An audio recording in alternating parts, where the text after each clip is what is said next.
Nós estamos iniciando o programa Saberes do Legislativo, o programa do Instituto Legislativo Brasileiro, que é a Escola de Governo do Senado Federal. O ILB é responsável tanto pela educação corporativa, do Senado Federal, como também pelo programa Interleges, que leva conhecimento a todo o Legislativo brasileiro, nas esferas federal, estadual e municipal. No nosso primeiro programa, nós vamos tratar do Legislativo Municipal. Para isso, convidamos o consultor Vitor Marcel. Vitor, antes de falar no Legislativo Municipal, vamos falar do município. Como é que nasce o município? É uma lei estadual, promulgada pela Assembleia Legislativa, sancionada pelo governador, que vai criar o município. É importante a gente entender que a nossa Constituição Federal estabelece requisitos para isso. Atualmente, um desses requisitos é uma lei complementar federal autorizando a criação desses municípios. A partir de algumas decisões do nosso Supremo Tribunal Federal, entendeu-se que ainda não temos essa lei complementar federal, de modo que atualmente está vedada a criação de novos municípios. Quando essa lei complementar for promulgada, aí sim será possível a criação de novos municípios conforme os requisitos que a lei estabelecer. Quais são as funções da Câmara Municipal? A Câmara Municipal tem basicamente duas funções principais. A primeira função dela é a função legislativa, de produzir normas jurídicas, de produzir regras, de produzir diretrizes que vão guiar a conduta das pessoas que moram no município. Uma segunda função da Câmara Municipal é a atividade que nós chamamos de fiscalizatória, a atividade de controlar, de acompanhar o Poder Executivo, no caso a Prefeitura, nas suas atividades cotidianas. Quando nós pensamos na organização do município e da posição da Câmara Municipal no seu respectivo município, é importante nós conhecermos a chamada Lei Orgânica Municipal, editada exclusivamente pela Câmara Municipal, que não passa pelo prefeito e no qual estão previstas as principais regras da distribuição do poder político no município. Então, o número de vereadores, as regras de processo legislativo, alguns direitos, garantias e deveres dos servidores públicos. Essa lei ela é editada e promulgada pela Câmara Municipal, aprovada por 2/3 dos vereadores. Ela é votada em 2 turnos de votação, com interstício mínimo de 10 dias. Essas são as regras que a Constituição Federal estabelece. Quando pensamos em número de vereadores, que a lei orgânica do município vai fixar, a Constituição Federal estabelece limites máximos do número de vereadores por Câmara Municipal, conforme a população do município. Então nós temos variações entre 9 e 55 como o número máximo de vereadores por Câmara Municipal, tendo em vista a sua população.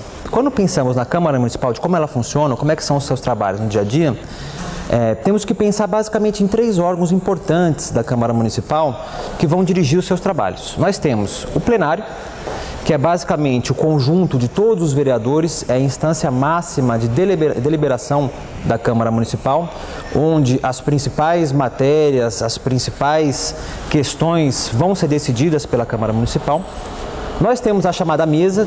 A mesa basicamente vai ser responsável pela condução dos trabalhos legislativos e administrativos da Câmara Municipal.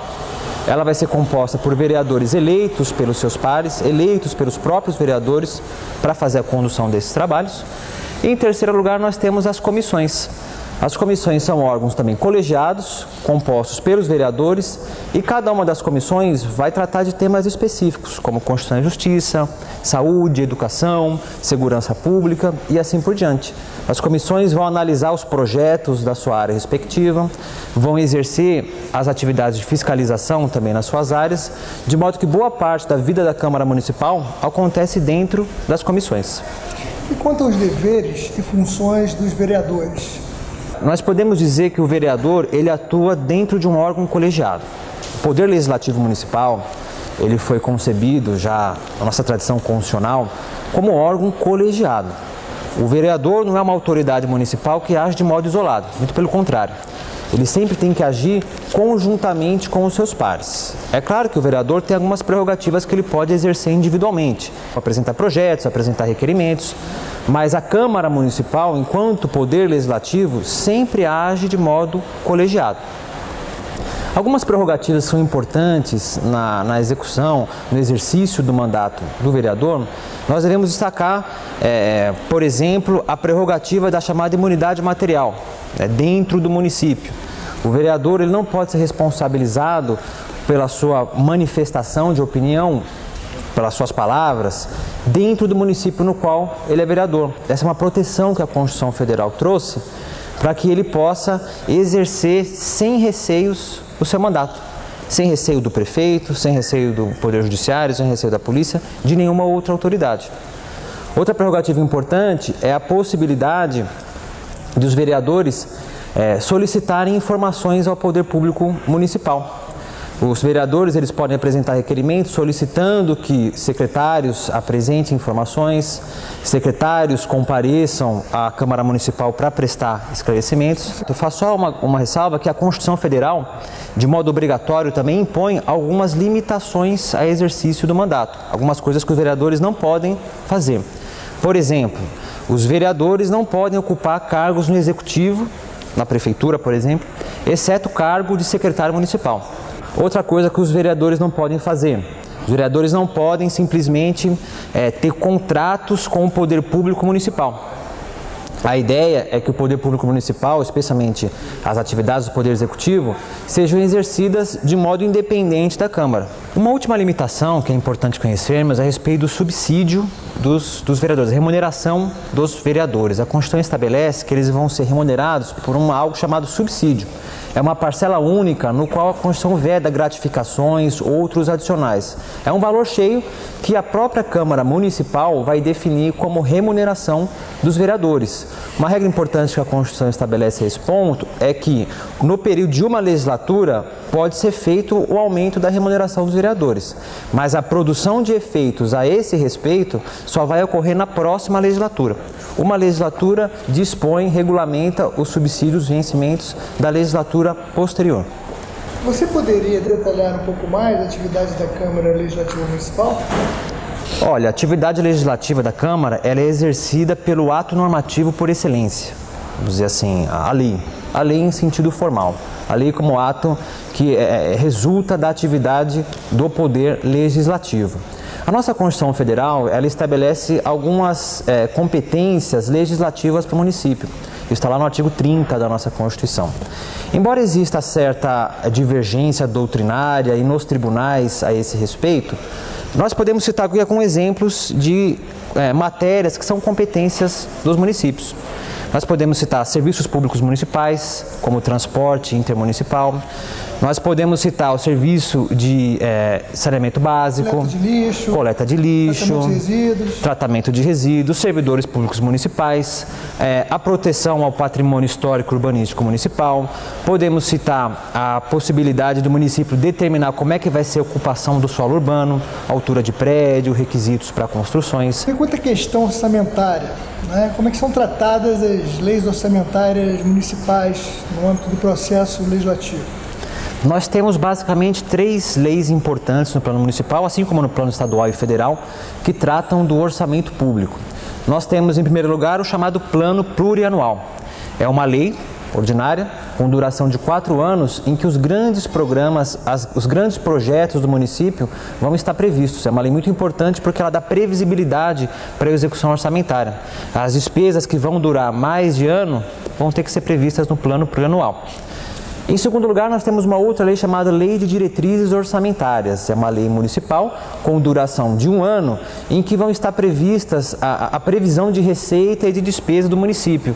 Metas de arrecadação, metas de gasto, diretrizes para a elaboração de uma terceira lei, que é a chamada Lei Orçamentária Anual. Essa é a lei a mais completa de todas, a mais detalhada. Nela vão estar previstos expressamente, concretamente, todas as receitas e despesas municipais, ou seja, para onde vai o dinheiro público municipal. É uma lei muito importante e que vai limitar a atuação, especialmente do Poder Executivo, especialmente do prefeito, no próximo ano. É importante notar que essas leis são de iniciativa privativa do prefeito. Vitor, e quanto às atribuições de fiscalização das câmaras municipais? Olha, elas exercem importantes atribuições de fiscalização, fundamentais na vida do município. A Câmara Municipal ela vai exercer um amplo controle, uma ampla atividade de fiscalização sobre as atividades do Poder Executivo, sobre as atividades comandadas pelo prefeito municipal. Não podemos ter a impressão de que a Câmara Municipal faria um controle só da legalidade dos atos do Poder Executivo, não. Ela faz esse controle de legalidade, ela faz esse controle de se os atos do Poder Executivo estão conforme ao direito, à Constituição Federal, à Constituição do Estado, às leis municipais, mas ela também faz um controle sobre a efetividade, sobre a qualidade do gasto, sobre os objetivos que o prefeito está procurando concretizar nas suas atividades municipais. A Câmara Municipal vai exercer essas atividades ao lado de outros órgãos públicos de fiscalização, ao lado de tribunais de contas, ao lado de Poder Judiciário, Ministério Público, outros órgãos competentes para acompanhar as atividades do município. É importante conhecermos alguns instrumentos jurídicos que a Constituição Federal possibilita ao Poder Legislativo Municipal para exercer essas atividades de controle. Por exemplo, as câmaras municipais, elas julgam as contas anualmente prestadas pelos prefeitos. Vai existir um parecer proferido pelo Tribunal de Contas respectivo e a Câmara Municipal, conhecendo desse parecer, vai avaliar as contas do prefeito. Um detalhe importante, a Constituição estabelece que somente por voto de 2/3 dos vereadores deixa de prevalecer o parecer do Tribunal de Contas sobre as contas do prefeito. Um outro instrumento jurídico importante que é estabelecido na Constituição Federal, atribuído às câmaras municipais, é a possibilidade de serem criadas as CPIs, as Comissões Parlamentares de Inquérito. São comissões que são criadas a requerimento de 1/3 dos vereadores e cuja finalidade é investigar possíveis ilícitos de interesse municipal. Então, uma denúncia de desvio de verbas, alguns ilícitos relacionados à criminalidade em determinado bairro do município, é possível, conforme o caso, ser investigado pelas comissões parlamentares de inquéritos municipais. Uma vez que a comissão parlamentar de inquérito identificar possíveis irregularidades, ela deve remeter essas conclusões ao Ministério Público, sobre o caso, ao Poder Judiciário, ao prefeito, ao Tribunal de Contas, à autoridade responsável por tomar providências.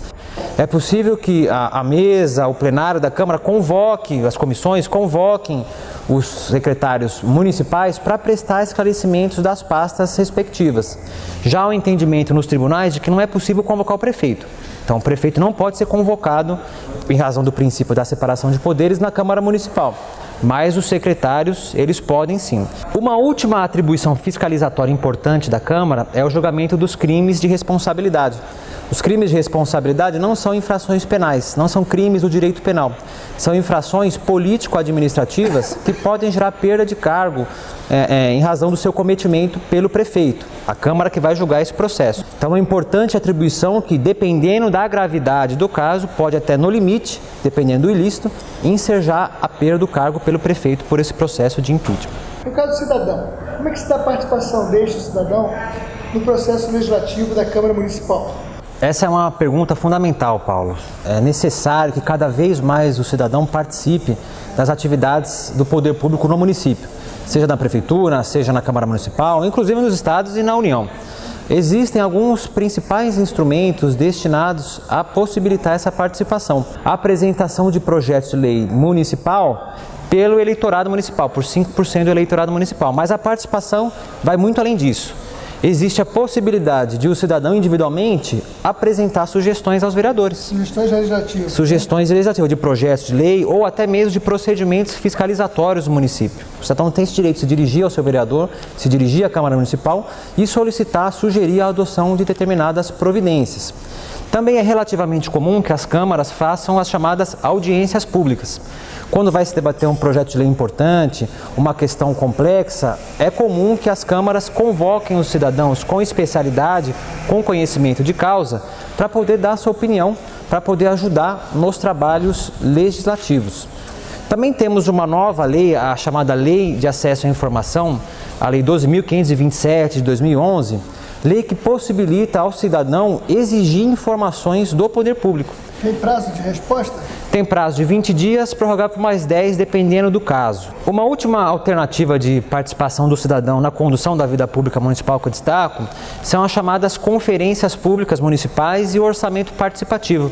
São instâncias deliberativas, são reuniões geralmente organizadas pelo Poder Executivo, mas que é importante que os vereadores compareçam, para eles conhecerem as demandas da população, as prioridades, possíveis soluções para problemas municipais. São instâncias que permitem uma grande aproximação do cidadão com o Poder Executivo e eu destaco também com o Poder Legislativo. Nós temos grande esperança que esses instrumentos no futuro vão concretizar definitivamente cada vez mais a participação do cidadão dentro da condução, nas atividades do dia a dia da condução da máquina pública municipal, estadual e federal.